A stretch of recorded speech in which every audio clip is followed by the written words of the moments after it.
सेवेला सुरुवात करण्यापूर्वी अल्पसा हा परिहार देणे हे वक्त्याचं कर्तव्य आहे, तो म्हणजे असा. आज या ठिकाणी ज्यांच्या प्रथम श्राद्धानिमित्त, प्रथम पुण्यस्मरणानिमित्त तुम्ही आम्ही श्रोतेमाय बाप, श्रोते सज्जन आज या ठिकाणी जमलेलो आहोत, उपस्थित आहोत. कैलासवासी, वैकुंठवासी, स्वर्गवासी, सौभाग्यवती इंदुमती गुलाबराव काळे आणि खऱ्या अर्थानं या माईमाऊली झेडपी सदस्य होत्या. खऱ्या अर्थानं गोरगरिबांची सेवा करत होत्या, गोरगरिबांच्या मनापर्यंत पोहोचत होत्या. आणि आज या कुटुंबातनं, या परिवारातनं एक मातृत्व हरपलंय. 1 वर्ष झालं आपल्या मुलांना, आपल्या मुलींना आज पोरकं करून निघून गेले. खऱ्या अर्थानं या आईबद्दल बोलायचं म्हटलं तर, सांगायचं म्हटलं तर अतिशय प्रेमळ व्यक्तिमत्व होतं. ज्या माऊलीनं आयुष्यभर कष्ट करून आज आपल्या मुलाबाळांचा संसार प्रपंच उभा केला. आज सगळं काही त्या लेकरांकडे, सगळं काही विश्व निर्माण केले त्या आईनं त्या लेकरांसाठी. पण बघा ना, आज 1 वर्ष झालं, मात्र हे सगळं पाहण्याकरता त्या लेकरांची आई आज या कुटुंबामध्ये, आज या परिवारामध्ये नाही राहिली. खऱ्या अर्थानं या आईच्या पश्चात त्यांचे पती गुलाबराव रामचंद्र काळे चेअरमन. आणि खऱ्या अर्थानं या कुटुंबामध्ये पहिल्यापासून एक राजकारण करत असताना तेवढंच समाजकारण सुद्धा करत होते, गोरगरिबांची सेवाही करत होते. आणि खऱ्या अर्थानं सांगितलं दादांनी मला, आजोबांनी सांगितलं, ताई माझी पत्नी होती, पण कधीही न खचता न डगमगता माझी साथ दिली. मी राजकारणामध्ये असल्यामुळे कधीही शेतातली कामं सोडून मला जावं लागायचं, पण हातामध्ये खोरं घेणार आणि शेतामध्ये राबराब कष्ट करणार. 15-15, 20 महिला हाताखाली कामाला घेणार आणि शेतेही बघणार, सगळं कुटुंब सांभाळणार. खऱ्या अर्थानं अर्ध्यावरती तिने माझी साथ सोडली ताई, परंतु खरंच माझी धर्मपत्नी आणि खऱ्या अर्थानं या माईमाऊलीचं भाग्य आज आपल्या सौभाग्याचं वाण आपल्याबरोबर घेऊन गेली, सौभाग्य बरोबर घेऊन गेली. कारण की हे कोणाच्याही नशिबामध्ये नसतं बाबांनो. आणि खऱ्या अर्थानं या माईमाऊलीची मुलं बापूराव गुलाबराव काळे, तसेच शंकर गुलाबराव काळे. खऱ्या अर्थानं शंकरदादांनी सुद्धा प्रति आदमापूर देवालय स्थापन केले. बाळूमामांचं मंदिर, खूप मोठं मंदिर त्या ठिकाणी स्थापन केले. दर आमोशाला मोठा कार्यक्रम होत असतो. आणि खऱ्या अर्थानं हे कुटुंब एक बाळूमामाचे भक्त आहेत. आणि खऱ्या अर्थानं बाळूमामाची सेवा करणारे हे कुटुंब. तसेच दादासो गुलाबराव काळे असतील, मुली अक्काताई बाळकृष्ण मासाळ, माजी जिल्हा सभापती ताई, त्यांचाही गोड स्वभाव आहे. तसेच सुनंदा हनुमंत वलेकर, तसेच ज्यांच्यामुळे आज या ठिकाणी येणं झालं आमचे रामदादा लोखंडे असतील, यांनाही खूप खूप धन्यवाद. तसेच आज या ठिकाणी सुंदर अशी साथसंगत लाभते, सुंदर अशी मृदुंगाची ज्यांची साथसंगत लाभते. या महाराष्ट्रातल्या मातीतला लाडका हात, ज्या हातानं त्या मृदुंगावरती थाप पडावी, जसे काय तळतं तळतं लाह्या उडावे असा ज्यांचा मृदुंग वाजावा आणि त्यांच्याकडे पाहिल्यानंतर खऱ्या अर्थानं समाधान वाटावं, असे आमचे समाधान महाराज धुमाळ असतील. यांच्यासाठी एकदा जोरदार टाळी वाजवा. गोड अशी गायनाची साथसंगत करणारे आमच्या भगिनी हरिभक्त परायण स्वर सम्राट वैष्णवीताई चोरघे पाटील असतील, यांनाही खूप खूप धन्यवाद. तसेच आज या ठिकाणी टाळकरीवृंद, खऱ्या अर्थानं समाधान वाटलं. एवढं वय असताना सुद्धा टाळ घेऊन काय भगवंताच्या तालामध्ये तुम्ही पावलं खेळताय. खऱ्या अर्थानं सगळं भजनी मंडळ टाळकरीवृंद असेल, यांच्यासाठी ते जोरदार टाळी वाजवायची. खऱ्या अर्थानं सुंदर अशी हार्मोनियमची साथ संगत करतायत. बाबाजी आपलं नाव? सस्ते महाराज, सस्ते बाबा असतील, बाबांसाठी एकदा जोरदार टाळी वाजवा. बाबा तुमच्याही चरणाशी साष्टांग नमस्कार. तसेच सुंदर असे आज या ठिकाणी चोपदार म्हणून उपस्थित आहेत. खरंच गोड स्वभावाचं व्यक्तिमत्व बरं का, कायम हसणार, राग मनामध्ये धरणार नाही. माणूस लगेच समजतो. आज रोज हजारो समाजापुढे उभे आहे आम्ही. माणूस क्षणात ओळखणार, क्षणात. आणि खऱ्या अर्थानं आमचे चोपदार बाबा एकदा जोरदार टाळी वाजवायची. माणसाची मिशा अशा असल्या पाहिजेत, पुरुष वर्ग अशी मिशी ठेवली पाहिजे. जोरदार टाळी वाजवा. आणि खऱ्या अर्थानं माझी आई असेल, माझी बहिणाबाई असेल, माझ्या मावशी असतील, माझ्या मुक्ताई असतील, माझ्या जनाबाई असतील, माझ्या ज्ञानाई असतील आणि माझ्या मीराबाई असतील, अशा आमच्या दोन्ही मावशा आज आई आज या ठिकाणी विणा घेऊन उभ्या आहेत, एक टाळ घेऊन उभ्या आहेत. यांच्यासाठी एकदा जोरदार टाळी वाजवा. खऱ्या अर्थानं आज या ठिकाणी सुंदर अशा शूटिंगचं काम करतायत Shrikrishna YouTube channel. Shrikrishna YouTube channel खऱ्या अर्थानं तुम्ही कधीही सर्च केलं यूट्यूबवरती अर्पिताताई आमराळे तर श्रीकृष्ण यूट्यूब चॅनेल येईल. त्याच्यावरती क्लिक करा. हे कीर्तन पुन्हा पुन्हा आपल्याला यूट्यूबवरती पाहायला मिळेल. असे आमचे दादांसाठी एकदा जोरदार टाळी वाजवा. दादांनाही मनोमन धन्यवाद. तसेच सुंदर असा माझा आवाज तुमच्यापर्यंत पोहोचवण्याचं जे काम करताय सर्व संचित दादा गोरे असतील यांच्यासाठी एकदा जोरदार टाळी वाजवा. दादांनाही खूप खूप धन्यवाद. तसेच तो महाश्रोते माई बापाच्या चरणाशी नतमस्तक, माझ्या आई वडिलांच्या चरणाशी नतमस्तक आणि सेवेला सुरुवात. विठ्ठल विठ्ठल विठ्ठल विठ्ठल विठ्ठल. हे पहा बसलेले तुम्ही हुशार जाणते जे रे माझ्या समोर बसलात गड्या. सांगून जाईल मी तुम्हाला. एकदा का जन्माला आल्याच्या नंतर मरण हे निश्चित आहे, हे ठरलेले. देह जाईल जाईल त्यासी काळोबा खाईल. हेला एकदा खाणारे तो काळ या देहाला घेऊन जाणारे. इथं आल्याच्या नंतर प्रत्येकाला जाणं हे निश्चित आहे. मग कीर्तनकार असू द्या, नाहीतर आमदार असू द्या, नाहीतर खासदार असू द्या, नाहीतर या सगळ्यांचा बाप असू द्या, येणं जसा नियम आहे तसा जाणं हा निसर्गाचा नियम आहे. इथं आल्याच्या नंतर प्रत्येकाला जाणं हे निश्चित आहे. उपजते नासे नासिले ते पुनरपी दिसे, हे घटिका यंत्र जैसे परिभ्रमेगा. याच्याही पुढे जाऊन महाराज म्हणतात जामेला पंजामेला बाप मसना गेला रे. देखत देखत नातू पण तू तोही तैसा झाला. देखत देखत नातू पण तू तोही तैसा झाला. देखत देखत नातू पण तू तोही तैसा झाला. देखत देखत नातू पण तू तोही तैसा झाला. आजा मेला पंजा मेला, आजा मेला पंजा मेला बाप मसना गेला रे. देखत देखत नातू पण तू तोही तैसा झाला. देखत देखत नातू पण तू तोही तैसा झाला. देखत देखत नातू पण तू तोही तैसा झाला. आजा मेला पंजा मेला बाप मसना गेला. देखत देखत नातू पण तू तोही तैसा झाला. एकदा का आला याला जाणं हे निश्चित आहे. किती सोसलं यानं एक एक योनी कोटी कोटी फेरा. मनुष्य देहाचा वारा मंगला 84 लक्ष योनीत भवनो. हा सहज मिळालाय का बाबा?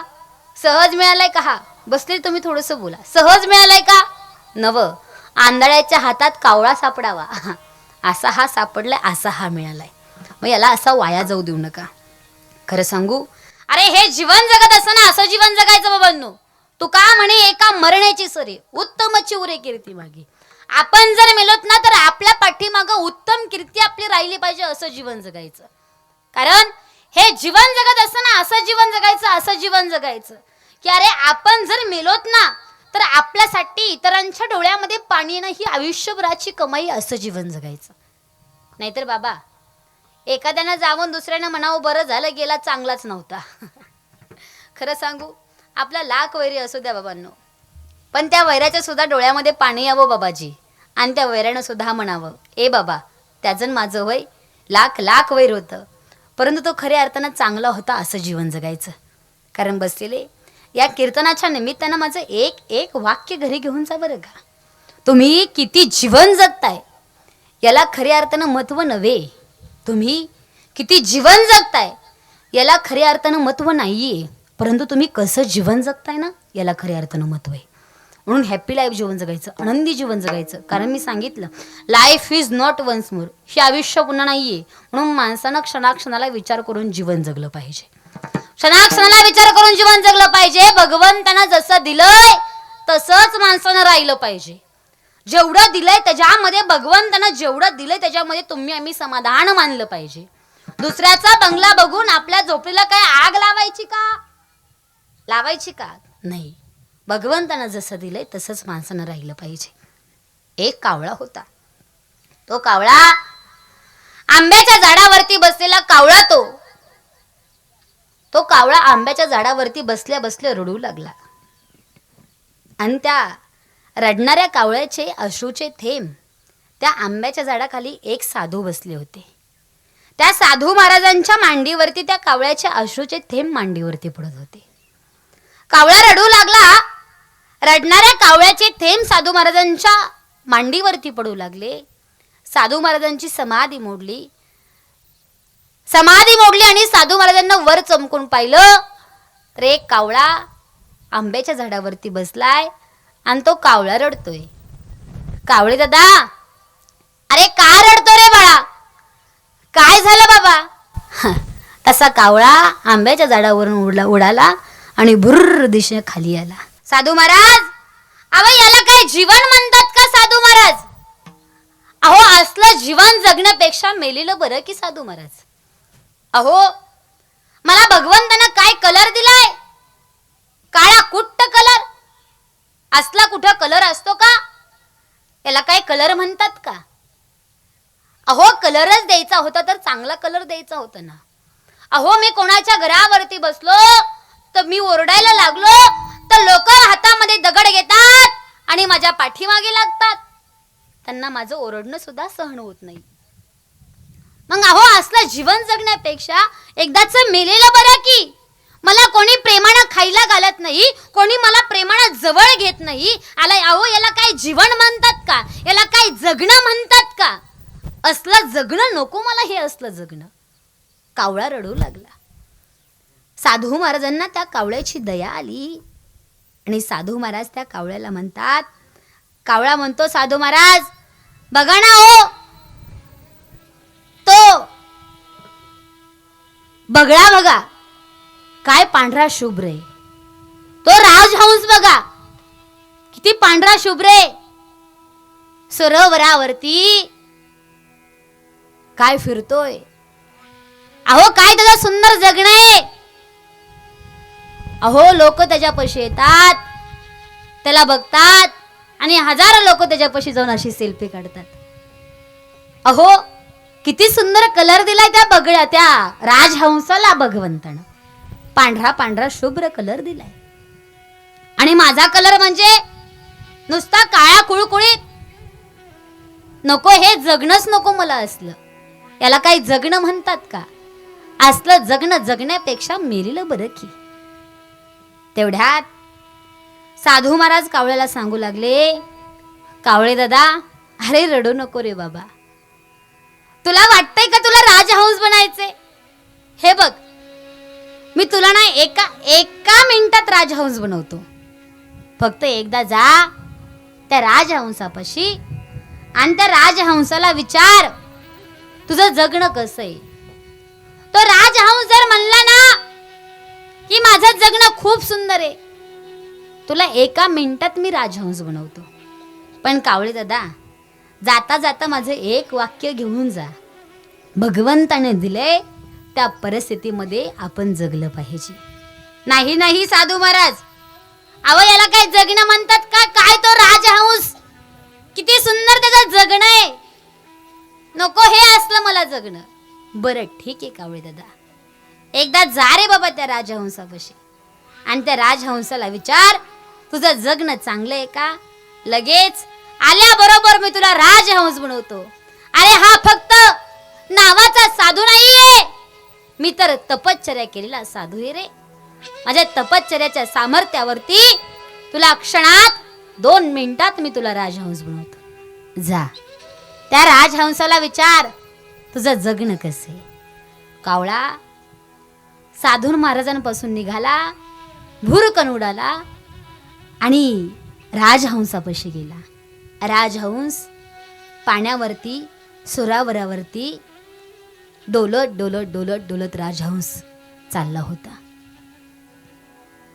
आणि कावळे दादा त्या सरोवराच्या काठावरती बसला आणि कावळा त्या राजहंसाला बोलू लागला, राजहंस दादा, अरे तुझं जगणं किती सुंदर आहे, तुला भगवंताने किती सुंदर कलर दिलाय पांढरा. अरे कित्येक लोक तुझ्या पशी येतात रे, रोज सेल्फी काढतात रे. किती रे किती किती सुंदर तुझं जगणं आहे रे राजहंस दादा.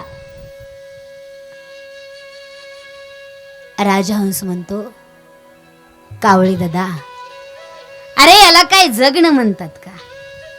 अरे याला काय जगणं म्हणतात का? अरे लांबून जरी डोंगर साजिरा दिसला तरी काय उपयोगी, जवळ जाऊन पाहिला पाहिजे. अरे याला काय जगणं म्हणतात का रे? अरे पांढरा कलर दिलाय भगवंतानं, याला काय कलर म्हणतात का? अरे या पांढऱ्या कलर मध्ये थोडे तरी कलर भराय पाहिजे होते ना, याला काय जगणं म्हणतात का? अरे पाण्याशिवाय दुसरी का फिरणं नाही, आयुष्यभर मला या पाण्यातच राहावं लागतंय रे. बघ अनेक पक्षी कसे डोलताय त्या निसर्गरम्यामध्ये, आणि माझं जगणं म्हणजे या पाण्यामध्ये, अख्खं आयुष्य माझं या पाण्यामध्ये जातं. आणि हा कलर पांढरा, अरे पांढरा काय कलर असतो का रे बाबा? बघ ना तो पोपट, त्या पोपटाला किती सुंदर कलर दिलाय भगवंतानं. अरे त्याची चोच जर पाहिली तर लाल, किती सुंदर चोच त्याला दिली. त्या चोचीने तो मिठू मिठू मिठू मिठू बोलतो.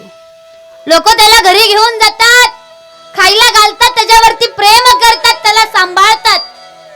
आणि आमचं जगणं, माझं जगणं या पाण्यामध्ये आयुष्य निघून जाते.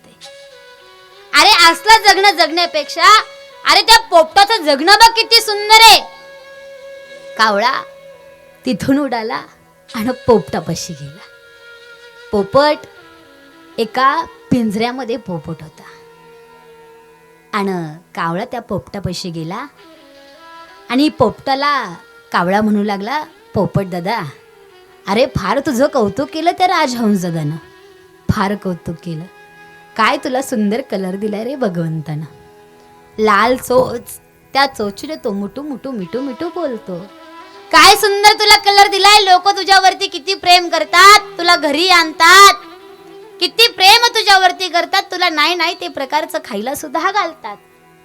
त्यावेळेस पोपट सांगू लागला, कावळे दादा, अरे याला काय जगणं म्हणतात का? देवानं कलर दिलाय चांगला नाही रे, याला काय कलर म्हणतात का?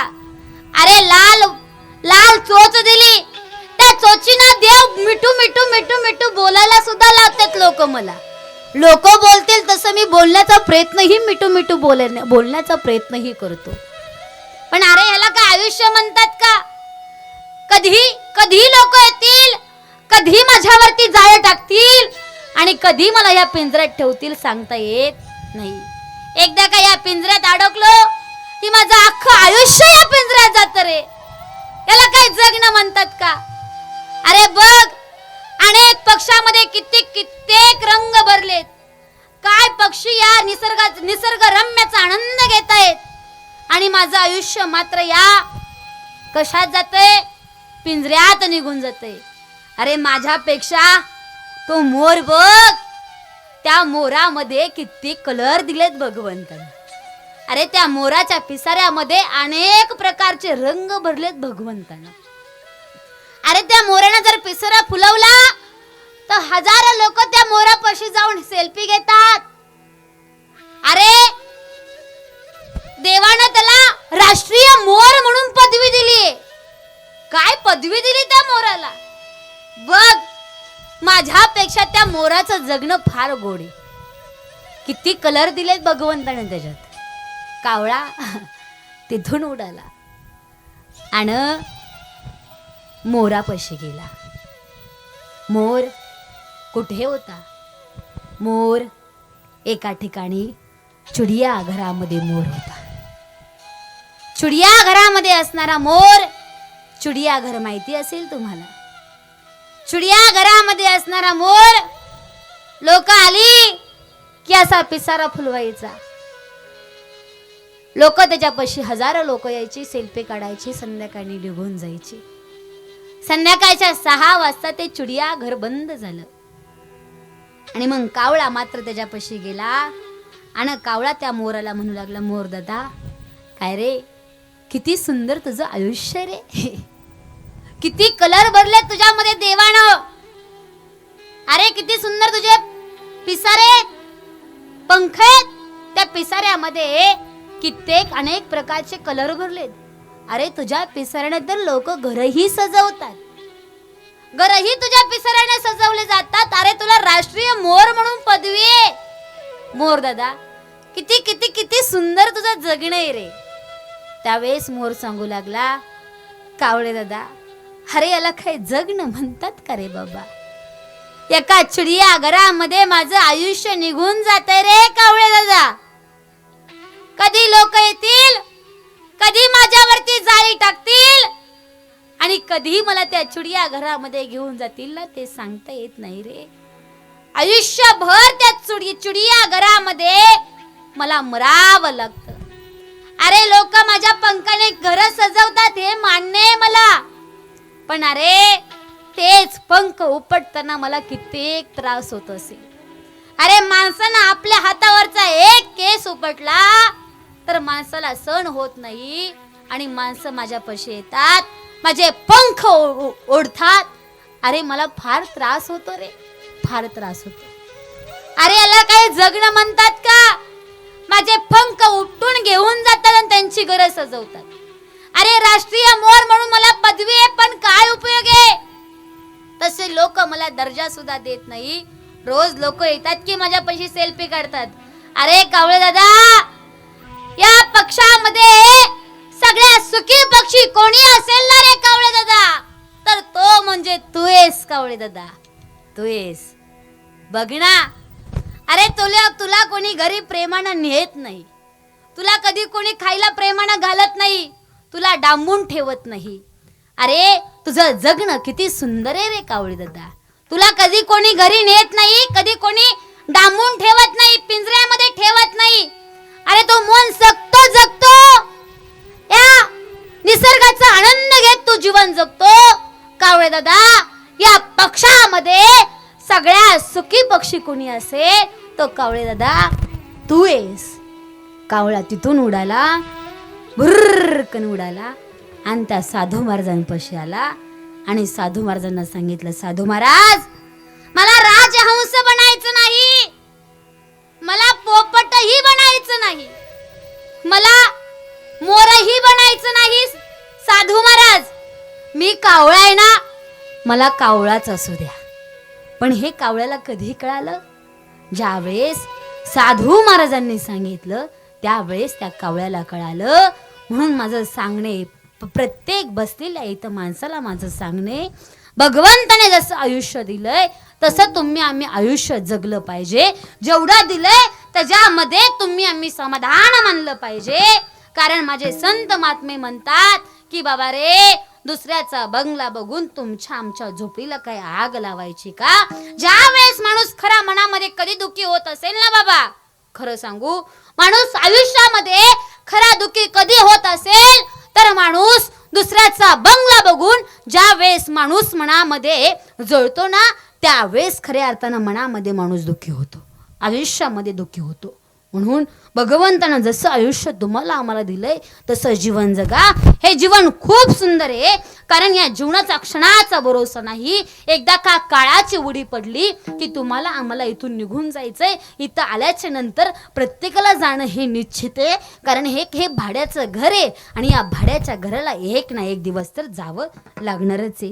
जिंदगी एक किराए का घर है, एक ना एक दिन बदलना पड़ेगा, एक ना एक दिन बदलना पड़ेगा. रिटर्न द्या. एक किराए का घर है, जिंदगी एक किराए का घर है, एक ना एक दिन बदलना पड़ेगा, एक ना एक दिन बदलना पड़ेगा, एक ना एक दिन बदलना पड़ेगा. मौत जब तुझको आवाज देगी, मौत जब तुझको आवाज देगी, घर से बाहर निकलना पड़ेगा.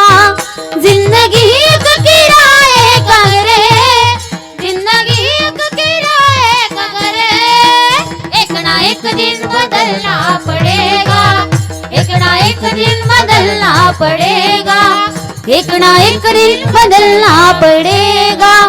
इतना मासूम हो जाएगा, इतना मजबूर हो जाएगा, इतना मासूम हो जाएगा, इतना मजबूर हो जाएगा, इतना मासूम हो जाएगा, इतना मजबूर हो जाएगा, इतना मासूम हो जाएगा, इतना मजबूर हो जाएगा।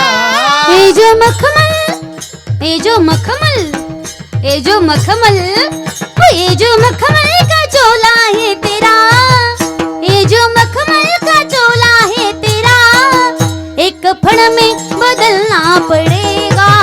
जिंदगी एक किराए का घर है, जिंदगी एक किराए का घर है, एक ना एक दिन बदलना पड़ेगा, एक ना एक दिन बदलना पड़ेगा, एक ना एक दिन बदलना पड़ेगा।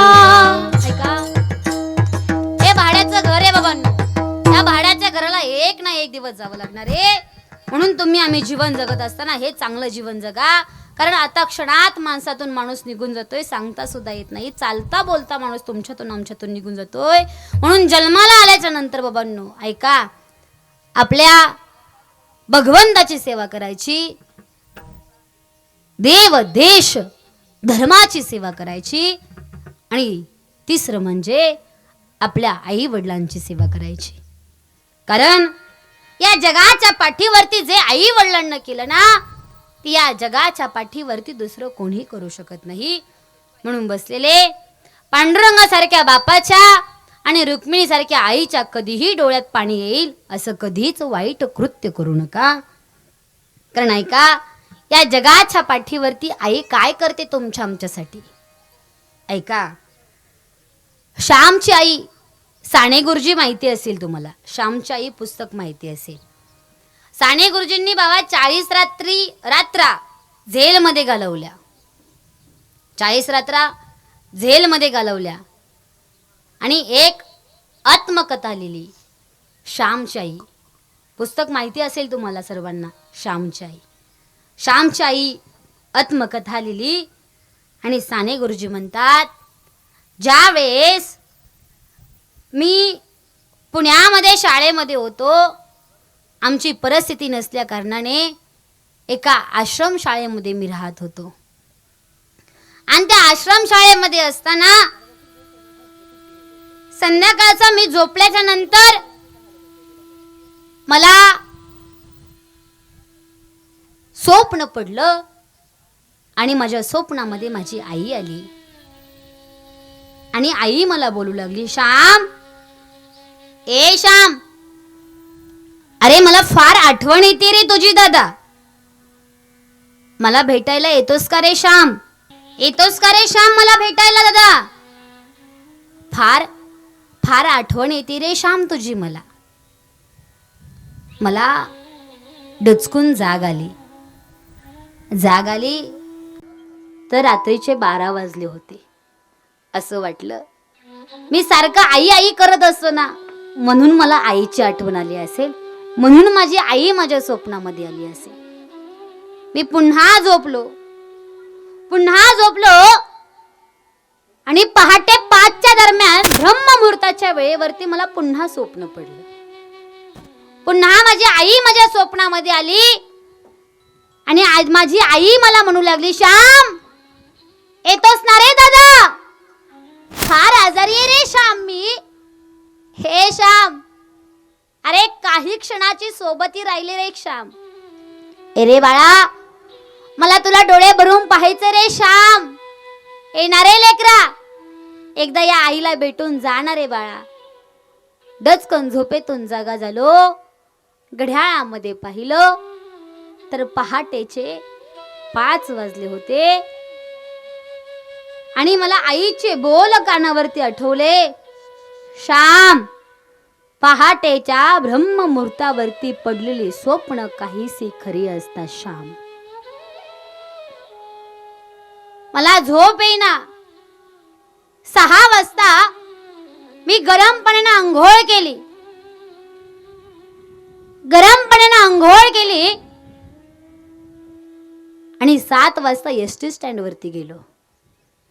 तेव्हा पुण्यातून पालघरला जायला 5 रुपये तिकीट होतं बाबा. आणि माझ्या खिशामध्ये मात्र 3च रुपये होते.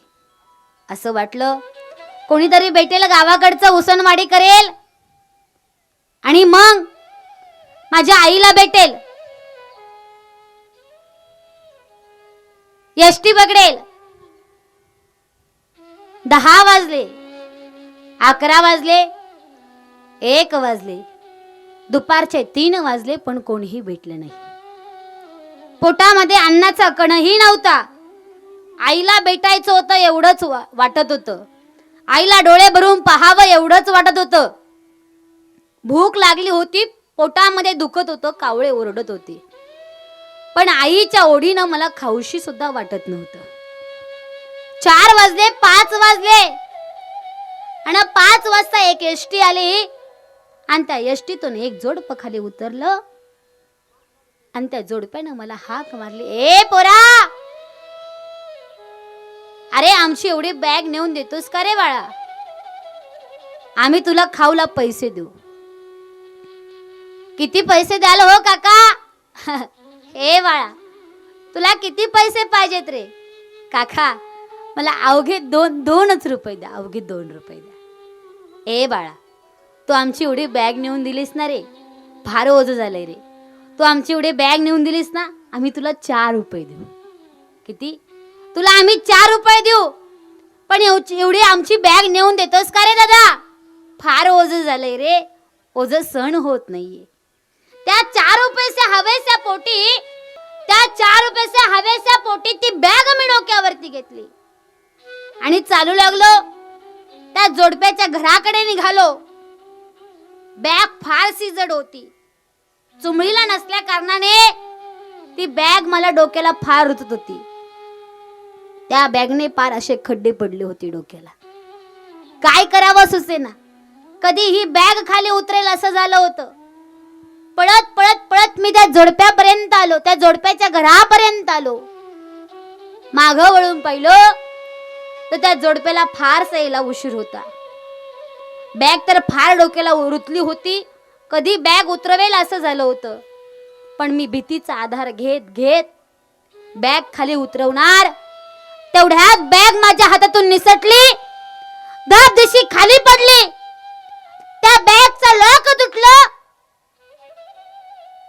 आणि ते जोडपं पाठी मागून आलं. ती बाई अशी मागं सरली आणि सणसणीत त्या बाईनं माझ्या कानाखाली दिली. अश्रू अनावर झाले. मी मान खाली घातली आणि अंगठ्यानं मात्र माती उकरू लागलो. ए कार्ट्या, अरे एवढी मागायची बॅग आमची तोडलीस का रे? लॉक तोडलंस त्या बॅगचं. पण चालता हो तुला 1 रुपया सुद्धा मिळणार नाही. तेवढ्यात त्या बाईला दया आली आणि त्या बाईनं 1 रुपया माझ्या हातावरती टेकवला आणि मला सांगितलं, कार्ट्या, हा घे 1 रुपया आणि चालता हो, हे 1 रुपयाच्या वरती तुला पुन्हा 1 रुपया मिळणार नाही. तो 1 रुपया घेतला. एसटी स्टँडला आलो. तेवढ्यात 8ची एसटी आली. त्या 8च्या एसटी मध्ये, पालघरच्या एसटी मध्ये मी चढलो. एसटी फारशी लांब गेल्याच्या नंतर कंडक्टर साहेब तिकीट फाडण्याकरता आले. ए पोरा, अरे कुठं जायचं रे तुला? कंडक्टर साहेब, मला पालघरला जायचंय हो, पण माझ्या खिशामध्ये ना अवघे 4च रुपये. 1 रुपया मला मात्र कमी. ए, अरे पैसे कमी घेऊन येता आणि कशाला रे एसटी मध्ये चढता? कळत नाही का तुम्हाला? चल बच्चा खाली उतर, चालता हो कार्ट्या. तेवढ्यात पाठीमागून एका माणसानं आवाज दिला, कंडक्टर साहेब, घ्या हो त्या लेकराला. असं करू नका, शेवटची एसटी आहे, ते लेकरू कुठे जाईल? लहानसं लेकरू हे हो, घ्या हो त्या लेकराला, असं करू नका. जिथपर्यंत तिकीट येईल तिथपर्यंत त्या लेकरला तिकीट द्या. जिथपर्यंत तिकीट येईल तिथपर्यंत मला तिकीट दिलं आणि बस चालू लागली.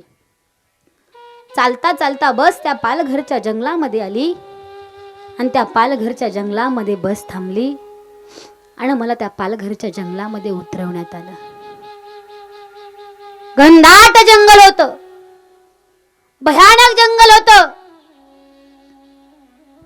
पायामध्ये चप्पल नव्हती.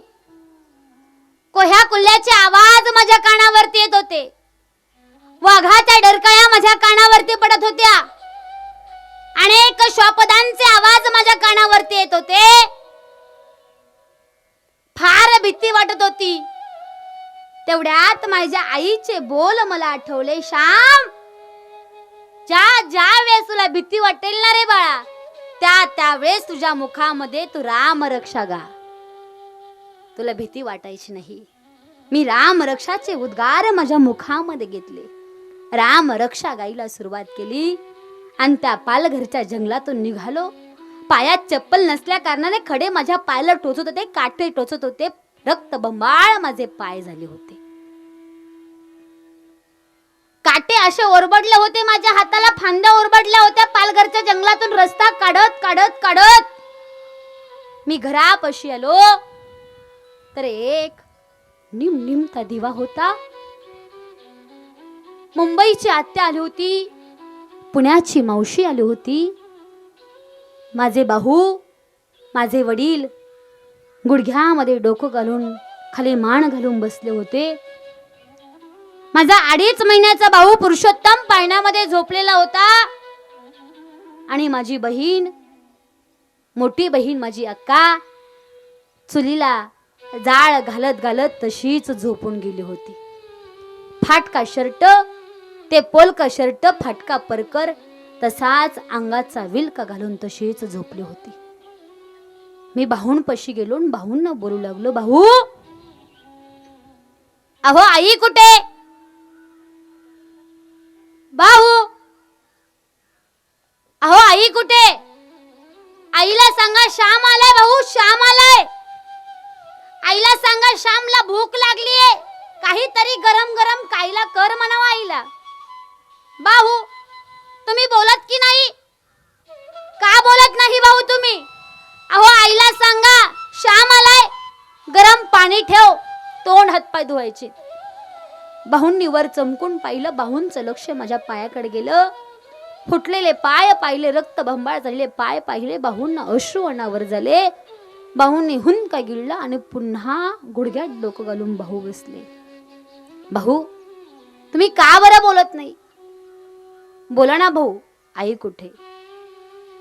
तेवढ्यात चुलीला जाळ घालणारी माझी मोठी बहीण अक्का, मी माझ्या त्या बहिणीपाशी गेलो आणि अक्काला आवाज दिला, अक्का, अगं आई कुठे?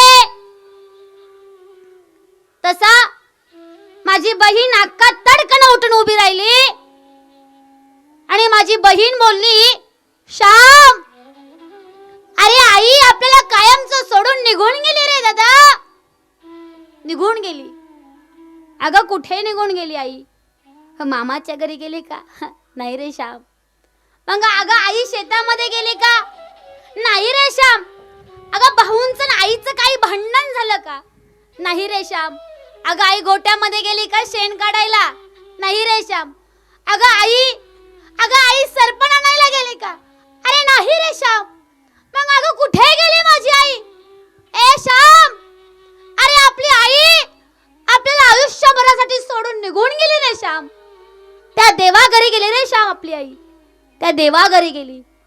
तशी श्यामने आरोळी ठोकली. आई, आई आरोळी ठोकली आणि तेवढ्यात एक लेकरू आपल्या आईच्या हाताला धरून चाललं होतं. आईच्या हाताला धरून चाललेल्या लेकराकडे श्यामनं पाहिलं आणि ते लेकरू त्या आईला म्हणत होतं, आई, ते बघ ना श्याम दादा आला. आई, आई, हे आई, अगं श्याम दादा आला. आई, आई, आई, हे आई, अगं श्याम दादा आलाय. त्यावेळेस मला कळालं आज त्या लेकराला आई म्हणायला आई आहे, पण मला आज आई म्हणायला आई राहिली नाही. आज माझ्या बहिणीला आई म्हणायला आई राहिली नाही. आज माझ्या बहिणीला आई म्हणायला मात्र आई राहिली नाही. त्यावेळेस पुन्हा आरोळी ठोकली श्यामने. आई, आरोळी ठोकली. माझ्या मुंबईच्या आत्यानं, पुण्याच्या मावशीनं मला कसं बस सावरलं, मला सावरलं. अन 10व्याचा दिवस उजेडला. 10व्याचा दिवस उजेडला. सर्वजण पिंडदाना करता नदीला गेली. नदीला गेली, त्या ठिकाणी पिंड मांडला, पण पिंडाला काही कावळा शिवेना. माझी मुंबईची आत्या समोर गेली. आत्या बोलू लागली, वहिनी शिव द्या ना हो पिंडाला कावळा. तुमच्या पाठीमागं तुमच्या लेकरासने आम्ही नाही वनवास द्यायचो हो वहिनी, पण शिव द्या ना हो वहिनी पिंडाला कावळा. तरी पिंडाला कावळा शिवेना. माझी पुण्याची मावशी समोर गेली. तायडे, अगं शिव दे की ग पिंडाला कावळा. तायडे, नाही तुझ्या पाठीमागं तुझ्या लेकरांना वनवास द्यायचे. तायडे, थोडासा रिटर्न दे दादा, त्रास होते मला बोलायला. नाही तुझ्या पाठीमागं तुझ्या लेकरांना वनवास द्यायचे ग तायडे. अगं पण शिव दे ना ग पिंडाला कावळा. ए तायडे, शिव ना ग पिंडाला कावळा, शिव दे ना ग तायडे. तरी पिंडाला कावळा शिवेना. नंतर माझे भाऊ, माझे वडील समोर गेले आणि वडील बोलू लागले, अहो शिव द्या हो पिंडाला कावळा. नाही तुमच्या पाठीमागं तुमच्या लेकरांनी वनवास देणार, नाही कर्ज बाजारामध्ये तुमच्या लेकरांना टाकणार, अहो नाही तुमच्या लेकरांचे हाल करणार, नाही दुसरं लग्न करून तुमच्या लेकरांना वनवास देणार हो, पण शिवदाना हो पिंडाला कावळा. तरी पिंडाला कावळा शिवेना. नंतर माझी मोठी बहीण अक्का समोर गेली आणि माझी अक्का आईला म्हणू लागली, आई शिव दे ना ग आई पिंडाला कावळा. तो म्हणतेस ना ग आई की तू शाळेतून आल्याबरोबर अख्खं घर हिंडत असते. नाही ग आई, मी नाही कोणाच्या घरी जाणार. तू म्हणते ना तू भाऊंना उलटून बोलते. नाही आई, मी नाही माझ्या वडिलांना उलटून बोलणार ग आई. ए आई, अगं मला वेणी घालता येत नाही ना गाई. मी सकाळी लवकर उठेल, घरातलं सगळं माझं काम उरकेल, शेजारच्या काकूची धुणे भांडी करेल आणि त्या शेजारच्या काकूला म्हणेल, काकू माझी वेणी घालून देता का हो. ए आई, अगं पण शिव दे ना ग पिंडाला कावळा. तरी पिंडाला कावळा शिवेना. नंतर श्याम समोर गेला आणि श्याम आईला बोलू लागला, आई अगं शिव दे ना ग आई पिंडाला कावळा. ए आई, अगं तुला मला मोठा साहेब झालेला पाहायचंय ना गाई. मी पुण्यामध्ये शिकतोय नाही, एक वेळ खायला पैसे नाही मिळले तरी चालेल आई, पण मी लय मोठी शाळा शिकेल गाई. ए आई, अगं मी मोठा साहेब होईल आई. तुला मला इंग्लिश बोलताना पाहायचंय ना गाई. एक वेळ नाही खायला पैसे मिळले तर माधवगिरी मागून खाईल गाई, पण शिव दे ना ग आई पिंडाला कावळा. तरी पिंडाला कावळा शिवेना. काय करावं कळेना. श्यामच्या लक्षात आलं. श्यामनं वाट काढत काढत श्याम घरी आला आणि 1-2.5 महिन्याचा श्यामचा छोटा भाऊ पुरुषोत्तम पाळण्यामध्ये झोपला होता ना, त्या पुरुषोत्तमाकडे माझ्या श्यामनं पाहिलं आणि श्यामच्या लक्षात आलं, आज मला आई म्हणायला आई, आज माझी आई गेली मला कळते. आज माझ्या बहिणीची आई गेली, अक्काची आई गेली अक्काला कळते, भाऊंची पत्नी गेलेली, भाऊंची बायको गेलेली भाऊंना कळाली, आत्याची वहिनी गेली आत्याला कळाली, मावशीची बहीण गेली मावशीला कळाली. पण हा 2.5 महिन्याचा पुरुषोत्तम, त्याच्या तोंडातून अजून आई हा शब्द सुद्धा बाहेर पडला नाही. अरे आज या पुरुषोत्तमाचं तर सर्वस्व निघून गेलं. काही नाही. अरे या पुरुषोत्तमला जर भूक लागली तर दूध कसं पाजायचं हे आम्हाला माहिती नाही. त्याचं जर काय दुखायला लागलं तर काय दुखतं हे आम्हाला कळणार नाही. काही नाही. उद्या आत्या आत्याच्या घरी निघून जाईल, मावशी मावशीच्या घरी निघून जाईल, भाऊ कामाला जातील, अक्का शाळेमध्ये जाईल आणि माझ्या ह्या 2.5 महिन्याच्या पुरुषोत्तमचा सांभाळ मात्र कोण करेल. काही नाही. माझ्या आईचा जीव ना मी या पुरुषोत्तम मध्येच अडकलाय. त्या श्यामने भिंतीचा टॉवेल ओढला, त्या टॉवेल मध्ये त्या पुरुषोत्तमला गुंडाळलं, खांद्यावरती टाकलं आणि श्याम नदीला गेला. मावशीच्या पदराला धरलं, मावशीचा पदर धरून ओढू लागला. श्याम वेडायस का? हिथं पिंडाला कावळा शिवेडन तुझं काय रे श्याम मधी मधी? मावशी ऐक ना ग, असं म्हणतात आई मरो आणि मावशी मरो. काय म्हणतात? आई मरो आणि मावशी मरो. मावशी का ग, आज आम्ही आमचं कसंही करू ग मावशी, आज आम्ही कसंही मोठं होऊ, आम्ही माधवगिरी मागून खाऊ ग मावशी. ए मावशी, आज आमची आई गेली आम्हाला कळते ग मावशी. मावशी आम्ही कसंही मोठं होऊ ग, पण हे आमचा छोटा भाऊ हा पुरुषोत्तम. ए मावशी, अगं या पुरुषोत्तमचा सांभाळ करशील का ग मावशी तू? माझ्या आईचा जीव ना या पुरुषोत्तमामध्ये अडकलाय ग मावशी. घेशील का ग तुझा बाळ म्हणून या पुरुषोत्तमला जवळ मावशी? तसे ती मावशी म्हणली, हो रे श्याम. त्या मावशीनं पुरुषोत्तमला घेतलं, त्या पिंडापाशी गेली आणि ती मावशी बोलू लागली, यशोदे, ए यशोदे, अगं शिवदे का बाई पिंडाला कावळे यशोदे, नाही तुझ्या पाठीमाग या लेकराला वनवास देणार ग यशोदे.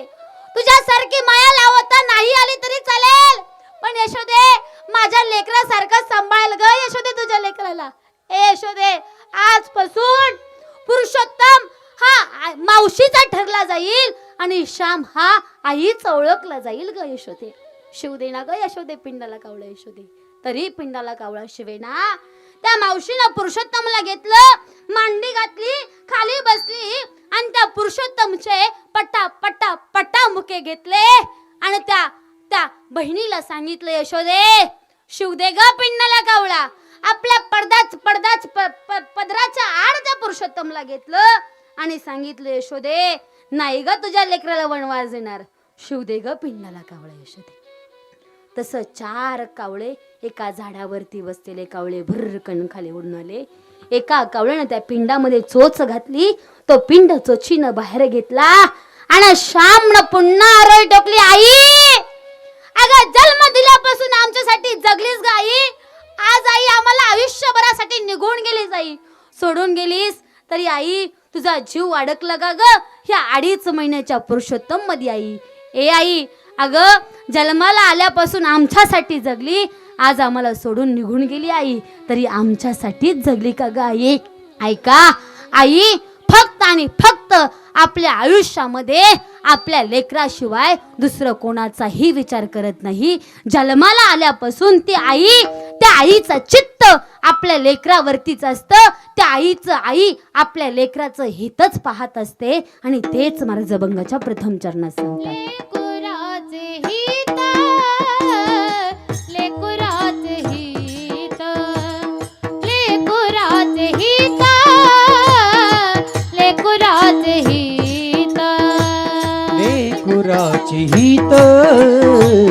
लेकुराचे हित, लेकुराचे हित,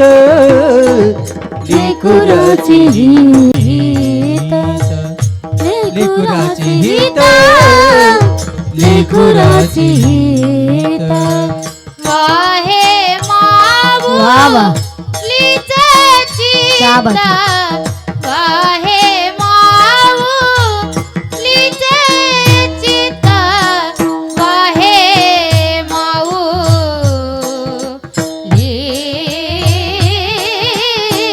वाहे माऊलीचे चित्त, वाहे माऊ वाह. वाहे माऊ लीचे चित्त, वाहे माऊ लीचे चित्त, ऐसे कर याची जाती, ऐसी कर याची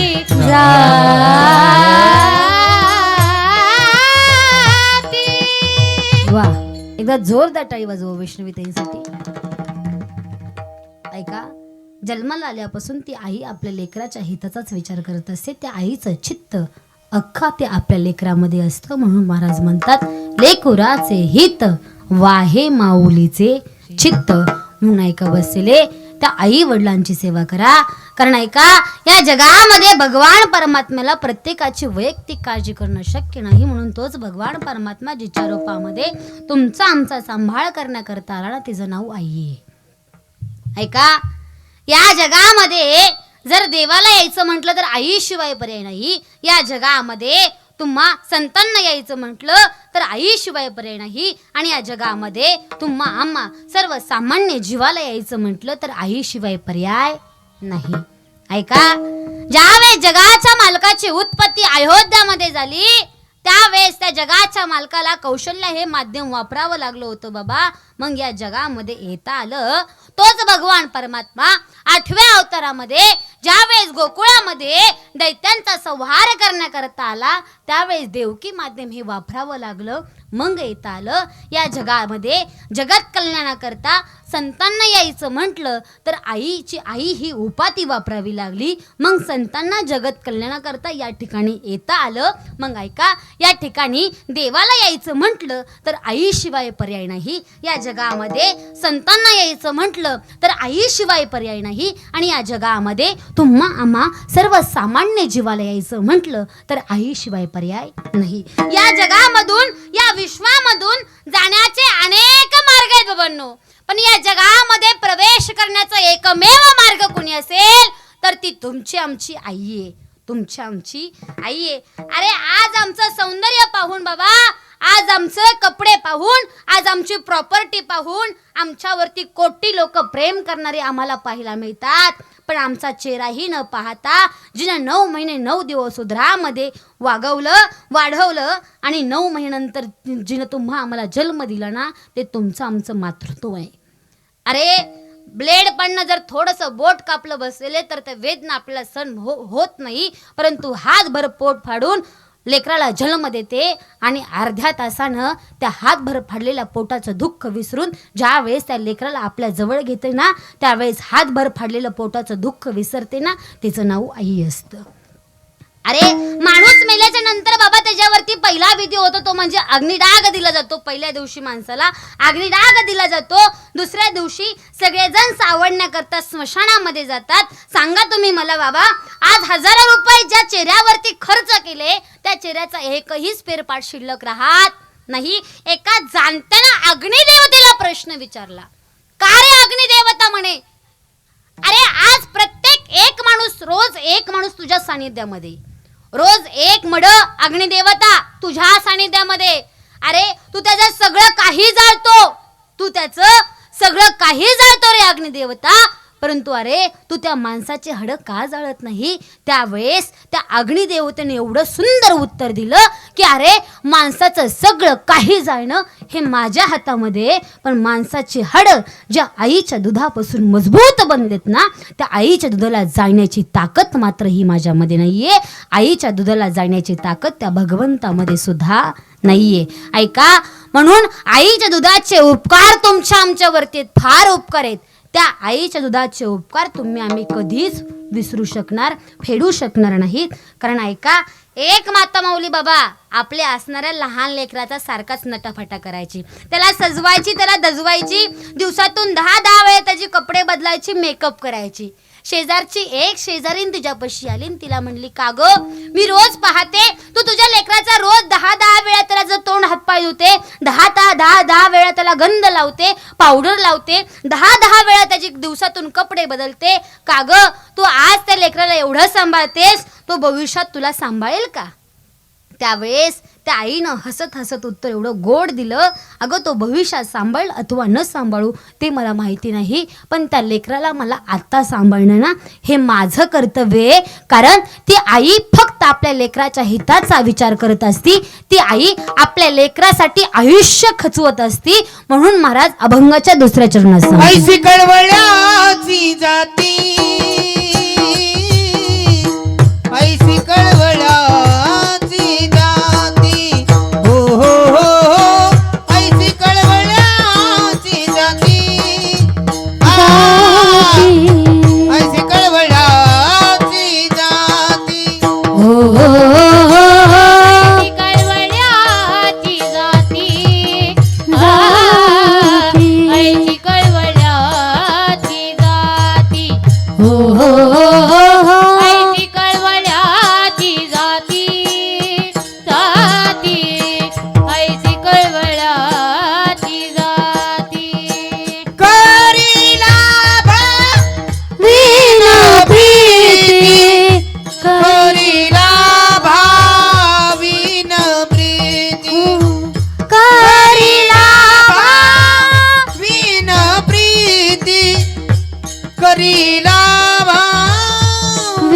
प्रीती हो हो हो ऐसी कळवळ्याची जाती जाती. ऐसी कळवळ्याची जाती हो ऐसी कळवळ्याची जाती ऐसी कळवळ्याची जाती. ऐका, ऐसी कळवळ्याची जाती करी लाभ हवी न प्रीती. ती आई कोणताही लाभ न ठेवता त्या आईला आपल्या लेकराकडनं धन नसतं लागत नाही, पैसा लागत नाही. त्या आई अखंड रात्रंदिवस त्या आपल्या लेकरासाठी झटत असते, त्या लेकराचीच सेवा करत असते, त्या लेकरासाठीच काम करत असते. आयुष्य आपल्या लेकरासाठीच घालवतं ती आई असते. म्हणून का ऐसी कळवळ्याची जाती करीला भावेन प्रीती. जी आई आम्हाला 9 महिने 9 दिवस उदरामध्ये वागवते, तुम्हा आम्हाला 9 महिन्यानंतर जन्म देते ना, त्या आईचे तुमच्या आमच्यावरती उपकार आहेत. तेच महाराज अभंगाच्या 3ऱ्या चरणात सांगतात, पोटी बार वाहे त्याचे सर्वस्वही साहे. आणि तुकोबाराय संतांना म्हणतात की बाबांनो ऐका, तुका म्हणे माझे तुम्हा संतावरी ओझे. एकदा सर्वांनी हात वरती करायचे. ठोपा रखुमाई ठोपा रखुमाई ठोपा रखुमाई विठोबा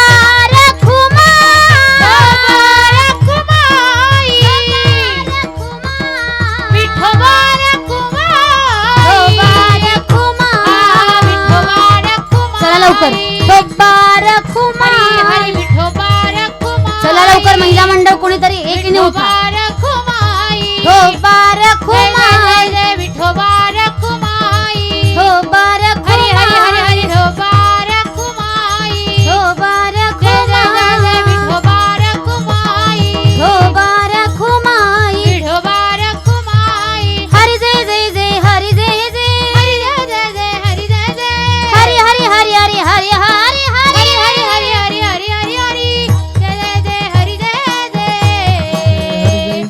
विठोबा रखुमाई हरी विठोबा हरी हरी हरी रखुमाई हरी विठोबा रखुमाई हरी जय विठोबा रखुमाई विठोबा रखुमाई जय विठोबा जय जय रखुमाई जय विठोबा रखुमाई हरी जय विठोबा हरी हरी हरी हरी रखुमाई विठोबा रखुमाई जय जय विठोबा रखुमाई विठोबा रखुमाई विठोबा रखुमाई विठोबा रखुमाई विठोबा रखुमाई विठोबा. आपले आई वडील स्वर्गात गेल्याच्या नंतर त्यांच्या पाठीमाग अन्नदान ज्ञानदान पुण्यदान या गोष्टी केल्या पाहिजेत.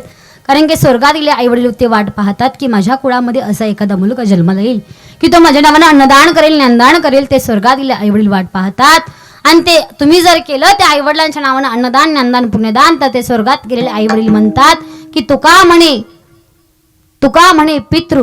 ऐका, जर तुम्ही त्या भगवंताचं त्या स्वर्गात गेलेल्या आई वडिलांच्या नावानं अन्नदान ज्ञानदान पुण्यदान केलं तर ते स्वर्गात गेले आई वडील तुम्हा आम्हाला आशीर्वाद देतात. तुका म्हणे पितृ आशीर्वाद देती कल्याण इच्छिती तयाकुळा.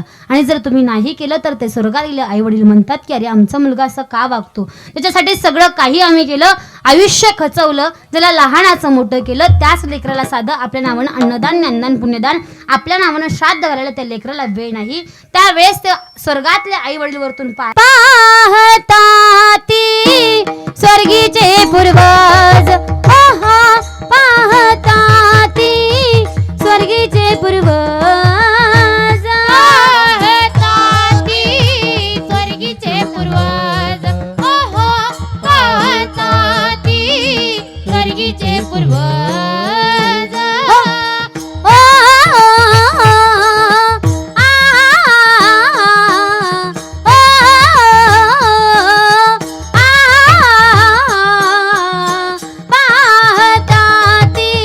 स्वर्गीचे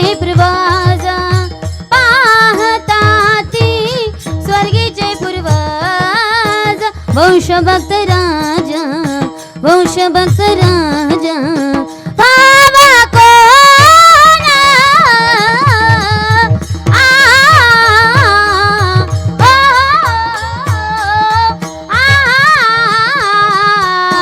पाहता ती स्वर्गीचे पूर्वज पाहता ती स्वर्गीचे पूर्वज ओ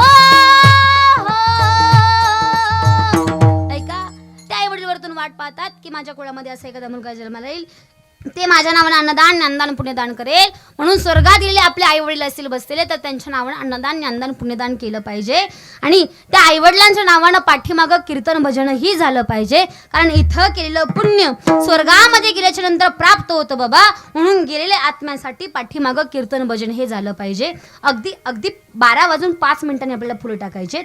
मी सांगेल तुम्हाला फुले कधी वाटायची.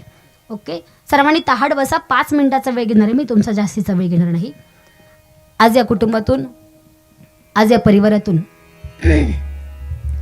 एक मातृत्व आज हरपले. आई वडिलांना हात जोडल्याशिवाय राहू नका, तुमचं निश्चित चांगलं होईल. आज माझा वारकरी संप्रदाय एवढा मोठा झालाय, याचं कारण आहे माझ्या वारकरी संप्रदायाने सांगितलं, धन्य माता पिता तयाची, मातृदेव भव पितृदेव भव, असा हा सांगणारा माझा वारकरी संप्रदाय. बसलेले 4 देव आहेत. पहिला देव म्हणजे सूर्यनारायण, दुसरा देव म्हणजे चंद्र आहेत, आणि 2 तर देव असे आहेत ना दादा, ते पापेला सुद्धा दिसतात आणि पुण्यवानाला सुद्धा दिसतात. पहिला देव म्हणजे तुमची आमची आई आहे, आणि दुसरा देव म्हणजे तुमचा आमचा बाप आहे. बस या 2 देवांची सेवा करा. कमी कष्टामध्ये जास्त प्राप्ती करायची असेल ना, त्या माईबापाची सेवा करा. तुम्हाला कमी कष्टामध्ये जास्त प्राप्ती झाल्याशिवाय राहायची. आज आई गेल्याचं दुःख सांगेल मी तुम्हाला, कोणाला विचारायचं? अरे आज विचारा या घरातल्या लेकरांना, ज्या 3 लेकरांची आई आज या लेकरांना सोडून निघून गेली. आज ते दादा कधी कामावरून दमून दुपून घरात आले तर बाळा दमला का रे असं म्हणणारं मातृत्व आज या कुटुंबामध्ये, आज या परिवारामध्ये शिल्लक राहिलं नाही. अजून थेट सांगू, आई गेल्याचं दुःख कोणाला विचारायचं?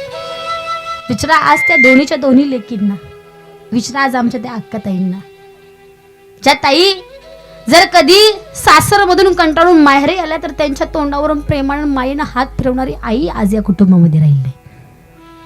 मुलीच्या आयुष्यामध्ये मुलीची खरी मैत्रीण कोणी असेल तर ती तिची आई आहे.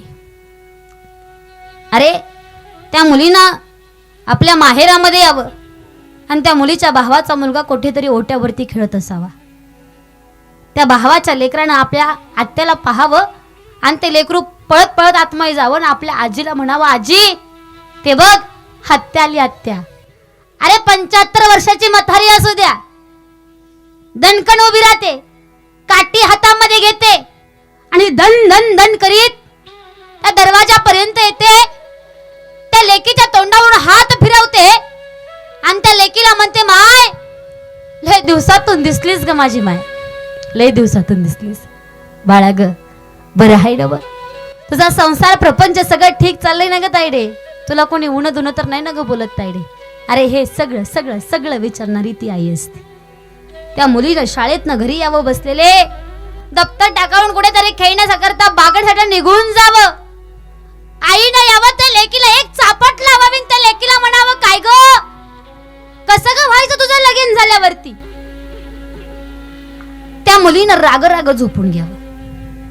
त्या आईनं झाडलोट करावी, स्वयंपाक करावा, जेवणाच्या वेळेला आपल्या लेकरापाशी जावं. त्या ताईला म्हणावं, माय हे बाळा अगं वेडी आहेस का ग तू? अगं माता माऊलीचं राग कोठे मनावरती घेतात का ग? आणि मांजराचे दात पिल्लाला लागतात का ग ताईडे? उड बरं पाहू, 2 घास खाऊन घे, स्वतःच्या हाताने ते 2 घास भरवती ना, ते मातृत्व असतं. माता माऊली हो तुम्हाला लांबचं उदाहरण देऊन जाणार नाही, 2 मिनिटात माझं कीर्तन संपवणार आहे. ज्या वेळेस मी 9वी-10वी मध्ये होते ना मावशी, शाळेतनं घरी लवकर आले की झोपी जायचे, पण माझ्या आईनं मला कधी उपाशी झोपू दिली नाही. रात्री अपरात्री कितीही वाजता घरी येऊ द्या, कितीही वाजता, जोपर्यंत मी कीर्तनाने घरी येत नव्हते ना तोपर्यंत ती आई झोपलेली नसायची. कधी बाहेरचं खात नव्हते का, तर त्या आईच्या हातचं खाल्ल्याशिवाय माझं पोट भरत नव्हतं. रात्री 2 वाजू द्यात 3 वाजू द्यात त्या आईच्या हातचे 2 घास खाणार, मग झोपी लावून. माता माऊली हो तुम्ही किती सुगरण असा ग, पण खरं सांगू का ग, ज्या दिवशी आजही मी माझ्या माहेरामध्ये जाते ना, त्या दिवशी त्या आईच्या उंबरट्याच्या बाहेर चप्पल काढते आणि त्या आईचं टोपलं उचकटाय जाते. का तर त्या लेकीचं आईचं हातचं खाल्ल्याशिवाय पोट भरत नाही, आणि हे तितकंच सत्य. म्हणून लेकीचं आईचं नातं हे शब्दात सांगणं कठीण हो. ती लेक कोणापाशी मन मोकळं करत नाही. ज्या वेळेस आपल्या आईपाशी येते, आपली आई किती म्हातारी असू द्या, त्या आईच्या मांडीवरती डोकं ठेवणार, जेवढं आपलं दुःख असेल, जेवढं आपलं सुख असेल ना, ती लेक कोणाला सांगत नाही, आपल्या आईला सांगत असते, कोणालाही सांगत नाही. लेकीचं आईचं नातं हे शब्दामध्ये सांगणं कठोर आहे, शब्दामध्ये सांगणं कठोर आहे. आज या परिवारातून, आज या कुटुंबातून, आज या लेकरांची आई निघून गेली ना, आज हे दादा म्हणत असतील, आज या ताई म्हणत असतील, आई का ग तुझ्या निमित्तानं बघ ना, आज या ठिकाणी किती समाज गोळा झाले आहे. आज आम्हाला आमची मावशी दिसते ग आई, आत्या दिसते ग, काकी दिसते ग, प्रत्येक जण दिसते ग आई. पण अगं आई, आज या गर्दीमध्ये आमची आई कुठून तरी येईल आणि आम्हाला बाळा म्हणून हाक मारेल असं वाटतंय ग आई. आई का ग आम्हाला तू सोडून गेली आई, सांग ना ग आई, आज आम्ही आई म्हणून कोणाला हाक मारायचं. आई सांग ना, आज आम्ही आई कोणाला म्हणू. आई अंतःकरणातून ती लेकरं एकच म्हणत असतील, काय म्हणतात ऐका ना ती लेकरं. सोडून या गेली आई आम्हा लेकराला, आई आई आई आता म्हणू मी कोणाला, आई आई आई आता म्हणू मी कोणाला. सोडून या गेली आई आम्हा लेकराला, सोडून या गेली आई आम्हा लेकराला, आई आई आई आता म्हणू मी कोणाला, आई आई आई आई म्हणू मी कुणाला. आई तू आमच्यासाठी कष्ट केले फार, सोडून या गेली आई सारा परिवार. तू आमच्यासाठी कष्ट केले फार, सोडून या गेली आई आम्हा लेकराला, आई आई आई आता म्हणू मी कोणाला, आई आई आई आता म्हणू मी कुणाला. लेकी सुना रडत बसती एका कोपऱ्याला, सोडून या गेली आई बाप लेकराला. लेकी सुना रडत बसती एका कोपऱ्याला, सोडून गेली आई आम्हा लेकराला.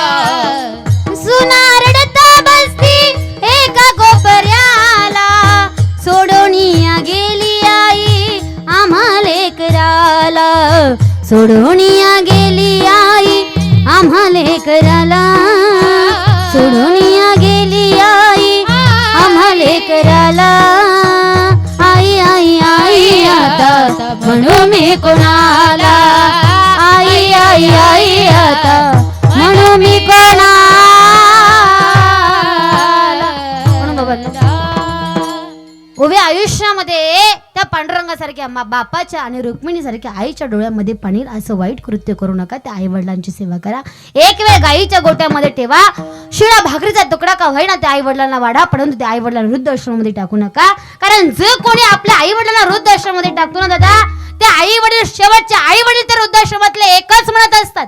काय म्हणतात ते आई वडील, मी तुझ्यासाठी जीवन जाळले रे बाळा, तुनी नाही पाणी पाजले, मी तुझ्यासाठी जीवन जाळले रे बाळा, तुनी नाही पाणी पाजले, मी तुझ्यासाठी जीवन जाळले रे बाळा, तुने नाही पाणी पाजिले. मी तुझ्यासाठी जीवन जाळले रे बाळा, तुने नाही पाणी पाजिले. अरे त्या वृद्धाश्रमामधले आई वडील आपल्या लेकराला म्हणतात, बाळा तुझ्यासाठी आम्ही काय नाही केलं, आणि शेवटच्या क्षणात तू आम्हाला पाणी पाजायला सुद्धा नाही आला दादा. त्यावेळेस ते आई वडील म्हणतात, अरे बाळा आता रडू नको रे, सगळं संपलं दादा. अंतःकरणातून ते आई वडील आपल्या लेकराला म्हणतात, हो मेल्यावरती रडतो कशाला, उगीच ताण नको देऊ घशाला, उगीच ताण नको देऊ गशाला, उगीच ताण नको देऊ गशाला. हो नको देखावा दाऊ जगाला, मोडला नाही कधी रुपया दुधाला, मोडला नाही कधी रुपया दुधाला, मोडला नाही कधी रुपया दुधाला.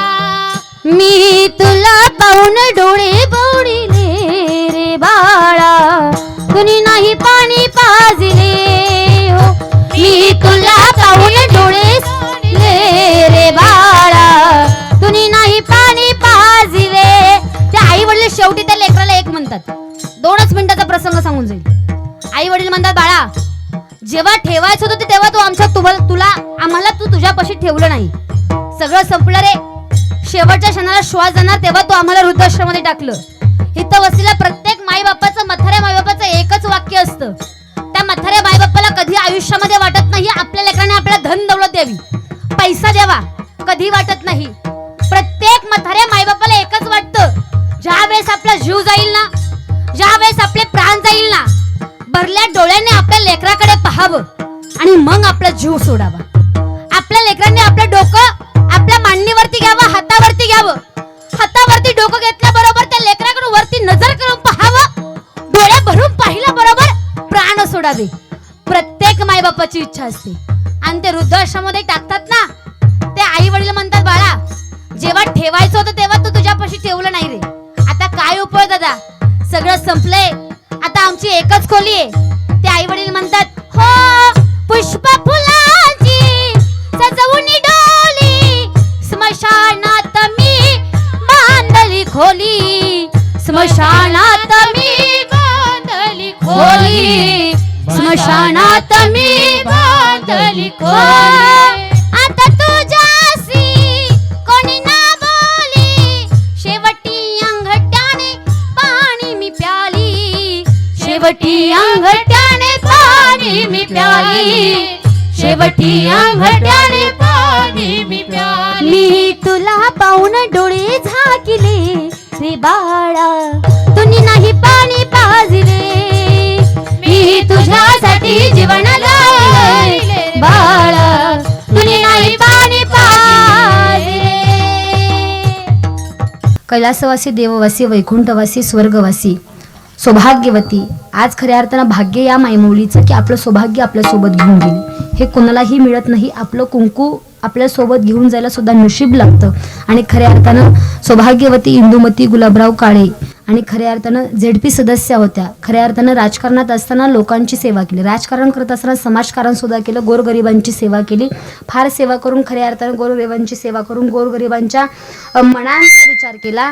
आणि खऱ्या अर्थानं गोड स्वभावाचं व्यक्तिमत्व, प्रेमळ व्यक्तिमत्व, हे मातृत्व आज या कुटुंबातून, आज या परिवारातून निघून गेलं. खऱ्या अर्थानं खूप कष्टातून, शून्यातून विश्व निर्माण करून आज आपल्या लेकराबाळांचा प्रपंच उभा केला. आज नातवंडांनी सुद्धा आजीचं वर्णन केलं की ताई, आज आमच्या आवडीनिवडी जेवढ्या आमच्या आई वडिलांनी जपल्या नाहीत ना, तेवढं आमच्या आजीने आम्हाला आणून दिलं. जेवढी आमची हौसमौस आमच्या आजीनी आमची केली. आणि खऱ्या अर्थानं ही मातृत्व आज या कुटुंबातून, आज या परिवारातून निघून गेलं.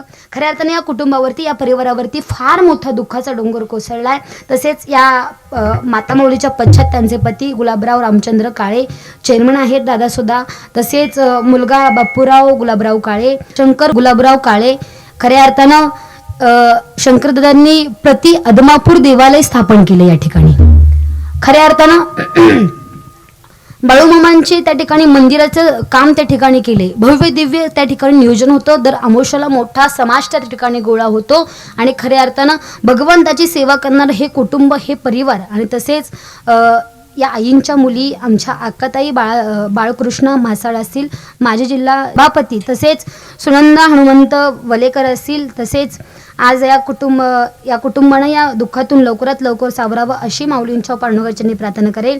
तसेच आज या ठिकाणी ज्यांच्यामुळे येण्याचा योग आला, खऱ्या अर्थानं गोड स्वभावाचं व्यक्तिमत्व आणि खऱ्या अर्थानं आमचे रामदादा लोखंडे असतील, त्यांनाही खूप खूप धन्यवाद. त्यांच्यासाठी एकदा जोरदार टाळी वाजवा. तसेच आज या ठिकाणी सुंदर अशी साथ संगत लाभली, सुंदर अशी सगळ्यांचाच नामोल्लेख मी मगाशी केलेला आहे. सुंदर अशी मृदुंगाची साथ संगत लाभली. आमचे समाधान महाराज असतील, यांच्यासाठी एकदा जोरदार टाळी वाजवा. आमच्या गायन गोकुळा वैष्णवीताई चोरगे असतील, यांच्यासाठी एकदा जोरदार टाळी वाजवा. टाळी वाजवा जेवायला मिळणार आहे. तसेच गोड अशी सुंदर अशी साथ केली सर्व टाळकर वृंद असतील, यांच्यासाठी एकदा जोरदार टाळी वाजवा. माझ्या आई असेल, माझी मावशी असेल, आमच्या मीराबाई असेल, जनाई असेल, मुक्ताई असेल, अशा आमच्या विनेकरी मावशी यांच्यासाठी एकदा जोरदार टाळी वाजवा. तसेच सुंदर असं टाळ घेऊन आज या ठिकाणी टाळ वाजवतात या मावशीसाठी एकदा जोरदार टाळी वाजवा. आमचे चौकदार बाबा असतील, एकदा जोरदार टाळी वाजवा. खऱ्या अर्थानं माझा आवाज तुमच्यापर्यंत ज्यांनी पोहोचवण्याचं काम केलं असे आमचे गोरे दादा असतील, यांच्यासाठी एकदा जोरदार टाळी वाजवा. दादांनाही खूप खूप धन्यवाद. तसेच आज या ठिकाणी पुन्हा कीर्तन तुम्ही YouTube वरती पाहू शकता असे श्रीकृष्ण YouTube चॅनल असतील, दादांसाठी एकदा जोरदार टाळी वाजवा. सुंदर असं आज या ठिकाणी शूट केले. तुम्ही कधीही YouTubeला टाका अर्पिताताई अमराळे किंवा श्रीकृष्ण YouTube चॅनल जरी टाकला की त्या ठिकाणी आपल्याला पुन्हा हे कीर्तन पाहायला मिळेल. दादांनाही खूप खूप धन्यवाद. खऱ्या अर्थाने ज्यांच्यामुळे आज या गादीवरती उभी आहे, ज्यांनी माझ्या माईबापाची स्वप्न पूर्ण केली.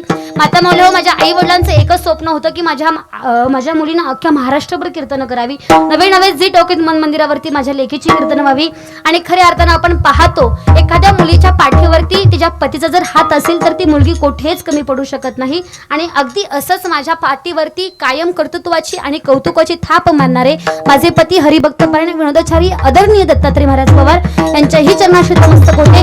तसेच तुम्हा होते माईबापाच्या चरणाशी नतमस्तक, माझ्या आई वडिलांच्या चरणाशी नतमस्तक, सासू सासऱ्यांच्या चरणाशी नतमस्तक आणि सेवेला पूर्णविराम. ज्ञानेश्वर माऊली ज्ञानराज माऊली तुकाराम, ज्ञानेश्वर माऊली ज्ञानराज माऊली, हो ज्ञानेश्वर माऊली ज्ञानराज माऊली तुकाराम, ज्ञानेश्वर माऊली ज्ञानराज माऊली, हो तुकाराम तुकाराम तुकाराम तुकाराम तुकाराम तुकाराम तुकाराम तुकाराम, हो तुकाराम तुकाराम तुकाराम तुकाराम तुकाराम तुकाराम तुकाराम तुकाराम. आ विठ्ठल जे विठ्ठल. चला ताई, आ, विठ्ठल जय चला जय ताई चला. विठ्ठल जे विठ्ठल. विठ्ठल जय जय महाराज तुम्ही हा नाही उच्चारिला अधिकार म्या आपला कराजमा पराज महाराज तुम्ही तुका म्हणे ज्ञानेश्वर राखा पायापैकी घरातील सर्व सदस्यांनी समोर यायचं. महाराज महाराज तुम्ही आरतीचं ताट घ्यायचं, आरतीचं ताट. तुकाराम. घरातील सर्व तुम्ही कृपा सुद्या सकळा सांगावी विनंती माझी. सकळा सांगावी विनंती माझी, सकळा सांगावी विनंती माझी. वाड वेळ झाला उभा पांडुरंग, वाड वेळ झाला उभा पांडुरंग, वाड वेळ झाला उभा पांडुरंग, वाड वेळ झाला उभा पांडुरंग. वैकुंठ श्रीरंग बोलवितो, वैकुंठ श्रीरंग बोलवितो, वैकुंठ श्रीरंग बोलवितो. अंतकाळी विठू आम्हाची पावला, अंतकाळी विठू आमाशी पावला, अंतकाळी विठू आम्हाची पावला, अंतकाळी विठू आमाशी पावला. होळी सहित झाला गुप्त तुका, होळी सहित झाला गुप्त तुका, होळी सहित झाला गुप्त तुका. वाड वेळ झाला उभा पांडुरंग, वाड वेळ झाला उभा पांडुरंग, वाड वेळ झाला उभा पांडुरंग, वाड वेळ झाला उभा पांडुरंग. वैकुंठ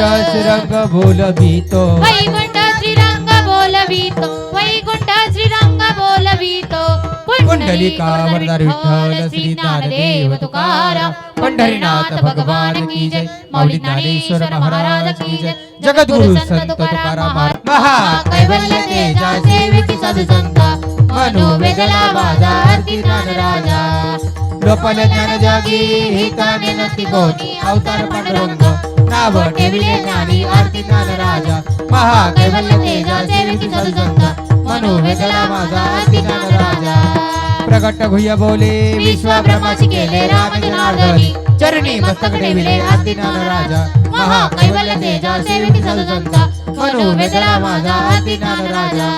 आरती तुकारामा स्वामी सद्गुरुधामा सच्चिदानंद मूर्ती, पाय दाखवे आम्हा आरती तुकारामा. स्वामी सद्गुरुधामा सच्चिदानंद मूर्ती, पाय दाखवे आम्हा आरती तुकारामा. राघवे सागरात पाचान तारिले त्याचे तुकोबाचे, अभंग रचले आरती तुकारामा. स्वामी सद्गुरुधामा सच्चिदानंद मूर्ती, पाय दाखवे आम्हा आरती तुकारामा. तुकिता तुलनेसी ब्रह्म तू काशी आले, मनोनी रामेश्वर, मनोनी रामेश्वर, चरणी मस्तक ठेविले आरती तुकारामा, आरती तुकारामा. स्वामी सद्गुरुधामा सच्चिदानंद मूर्ती, सच्चिदानंद मूर्ती, पाय दाखवे आम्हा आरती तुकारामा. गाणे गुणांगर वंदित जन डोळ्यानं पाहिलं रूप तुझे, प्रेमे आलिंगन आनंद भोजन भवे वाढील म्हणे नमा. विठ्ठल रखमा टोपा रखमा, विठ्ठल रखमा टोपा रखमा. मागणे ते तुझं प्रीती आहे.